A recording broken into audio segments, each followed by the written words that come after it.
There are a lot of people who are biting their fingers in fear that they might lose their jobs. But there are few people who have decided within themselves, I'm going to make it. Some people aren't waiting to be cut. Some people are moving on their own because they feel within themselves, I've got what it takes to make it. They're not afraid about tomorrow because of how they see themselves, because of what they feel that they deserve, because of what they feel that they can create for themselves. Because these people have decided, as they look at the future, as they look at themselves, there's a way. Where there's a will, there's a way for me to begin to create a way out of no way. And when you have that kind of consciousness, when you have that kind of spirit, nothing can stop you. Nothing. What would your life be like as you look toward the future if you decided, I'm not going to allow my fears to stop me? What would your life be like? What would your future be like if you decided to want that which you desire so strongly that it prepares you past your fears, that you experience the fear, as the one book says, feel the fear and do it anyway? What would your life be like? And I'm saying to you that all of us who have been entombed by fear have the capacity to resurrect ourselves and to resurrect our dreams. That in the process of working on your dreams, you are going to incur a lot of disappointment, a lot of failure, a lot of pain, a lot of setbacks, a lot of defeats. But in the process of doing that, you will discover some things about yourself that you don't know right now. What you will realize is that you have greatness within you. What you'll realize is that you're more powerful than you can ever begin to imagine. What you will realize is that you are greater than your circumstances, that you don't have to go through life being a victim. As Jack indicated, I was born in Miami, Florida, in an area called Liberty City, in an abandoned building on a hard linoleum floor with my twin brother. We were 6 weeks of age. We were adopted. When I was in 5th grade, I was identified as EMR, labeled educable, mentally retarded, put back from the 5th grade into the 4th grade, and stayed in that category until I got out of high school. I don't have any college training, but I met a high school teacher who one day changed my life. I was waiting on another student, and when he came in, he said to me, young man, go to the board and write what I'm about to tell you. And I said, I can't do that, sir. He said, why not? I said, I'm not one of your students. He said, it doesn't matter, follow my directions now. I said, I can't do that, sir. He said, why not? I said, because I'm educable, mentally retarded.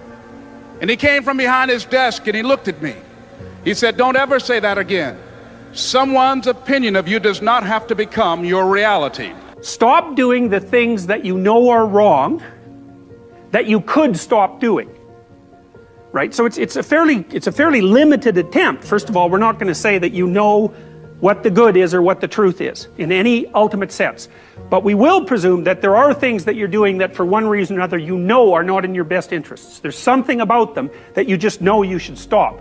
They're kind of self-evident to you.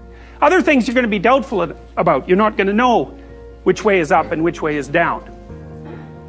But there are things that you're doing that you know you shouldn't do. Now, some of those you won't stop doing for whatever reason. You don't have the discipline, or maybe there's a secondary payoff, or you don't believe it's necessary, or it's too much of a sacrifice, or you're angry or resentful or afraid. Who knows? So forget about those for now. But there's another subset that you could stop doing. It might be a little thing. Well, that's fine. Stop doing it and see what happens. And what'll happen is your vision will clear a little bit. And then something else will pop up in your field of apprehension that you will also know you should stop doing, and that you could stop doing, because you strengthened yourself a bit by stopping doing the particular stupid thing that you were doing before. That just puts you together a little bit more.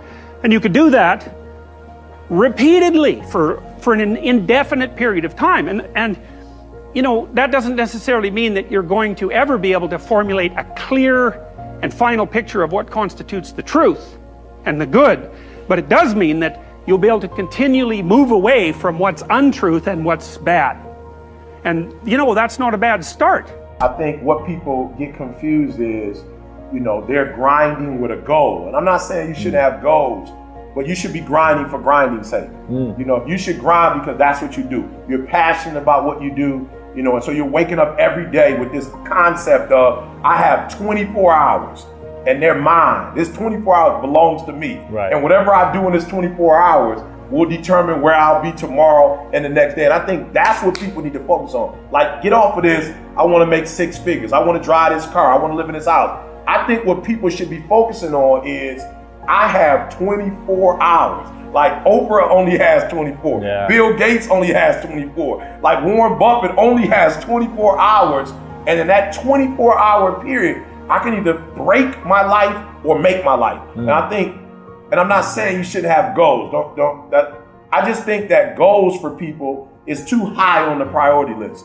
And I think what should be on the priority list is going to bed so you can wake up the next day and you can grind it out. And I'm just a dude that believes you reap what you sow. So if you're grinding on Monday, grinding on Tuesday, grinding on Wednesday, if you're grinding 6-7 days a week for a span of 5 or 6 years, something's got to come out of that. Sure. But if you're only grinding, you know, on Monday you fired up, Wednesday you back, you're sleeping in, Thursday you got the funk of the world is on. Like, I've heard people say, hump day. Hump day. What is every day is hump day. Like, Wednesday is hump day. Like, Monday hump day. Tuesday is hump day. Like, every day is hump day. And I think if we would spend more time on what's my goal, you know, and meaning what do I need to accomplish in this day to live this lifestyle, and you go after it, then I think more people will be successful.